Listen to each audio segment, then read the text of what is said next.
So back in September, my Harvest Right freeze dryer arrived. By the time it got here, I already had concocted quite a list of the things I was going to do in order, and I set right to work on it. I'm going to tell you, it's a little bit scary. Freeze drying is, yeah, there's a learning curve for sure.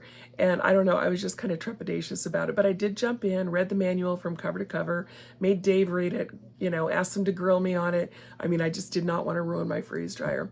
But I got to work right away. I've done all sorts of things. I've done lots of sausage gravy, chili, Costco rotisserie chicken, hamburger, every bean you can imagine, tomatoes, produce from the garden, lots of fruit. I've done peaches and mangoes and pineapple, and of course blueberries. I mean, we have 120 blueberry bushes, so I'm doing those. And just, I still have a big list of things that I want to get going on. So I did, though, start noticing as you start looking around the internet and you begin to watch other people's videos, that the whole world had kind of gone candy crazy. Everybody was freeze drying candy. So of course I had to jump in and try some of that. First thing I did was Nerds. Thought, there's nothing to this. That was super easy. And Skittles, you can't ruin those. What else? I did Taffy. That came out really well. Did caramel apple bites. Those were great. But then I tried Milk Duds because I used to really love Milk Duds. But I'll be honest with you, I haven't eaten one in years, ever since I started putting money into crowns in my mouth. And I didn't want one to be pulled out. So I haven't had a Milk Dud in a long time. And I thought, okay, these look beautiful.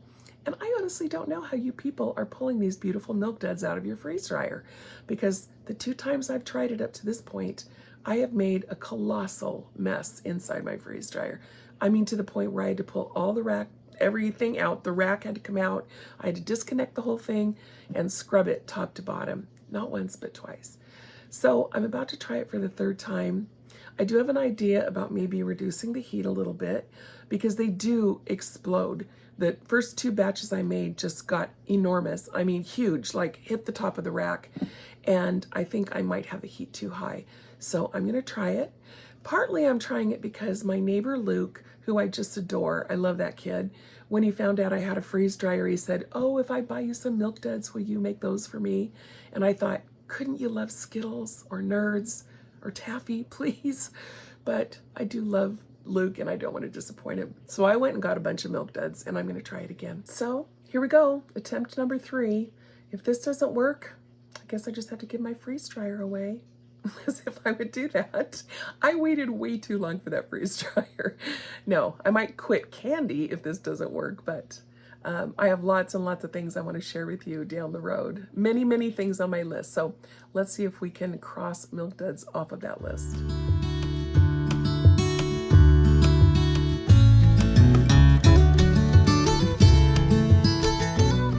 You want to arrange these so that you give them plenty of room to expand, because believe me, they are going to expand. I did mine in 10 rows by 4, so you want to adjust accordingly for your tray size. To start the process, all you need to do is go up and hit the Customize button. This is going to open up the panel where you can make adjustments to the settings. Now, normally I never touch this, but when you're making candy, you do have to make adjustments to the dry time and the temperature. I started out with 3 hours here, but I did change that at the last minute to 2 hours, and I did increase the temperature to 135. As soon as you increase that temperature, the machine knows that you're making candy, and you'll see the words written right there. Hit save, and this is going to take you to this page or panel, and it's very important that you hit that toggle switch from off and to on. That's what starts the candy process. Now you can load your trays.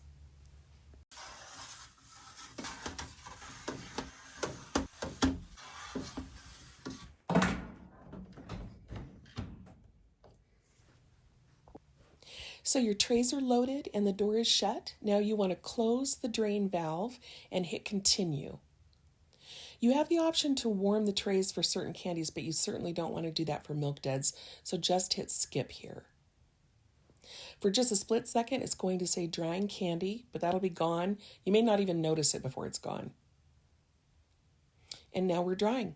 As I said, I started out at 3 hours, but then just in the name of experimentation, I thought I would see what happened if we tried it at just 2 hours.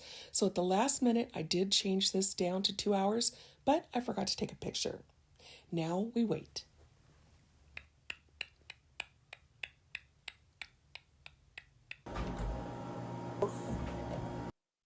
Look at those. Oh, I think we've done it. This just makes me so very happy. I mean, look at how perfect that is. It's exactly what I was hoping for. So the best part of all is there's no mess in the freeze dryer. Also, another best part is that these were only 2 hours in the freeze dryer. I couldn't believe that. I thought it was going to be 3, but at the last minute I changed to 2. This means I can have these anytime I want with just 2 hours notice. I'm going to take a big jar of those over to Luke, and I think he's going to be happy about that. I have a lot more freeze drying videos in the works, so if you're interested in that, please hit the subscribe button and the little bell to be notified. I have a couple that'll probably be up this week. So happy freeze drying, and I'd love to see you back. Thanks. It's the best.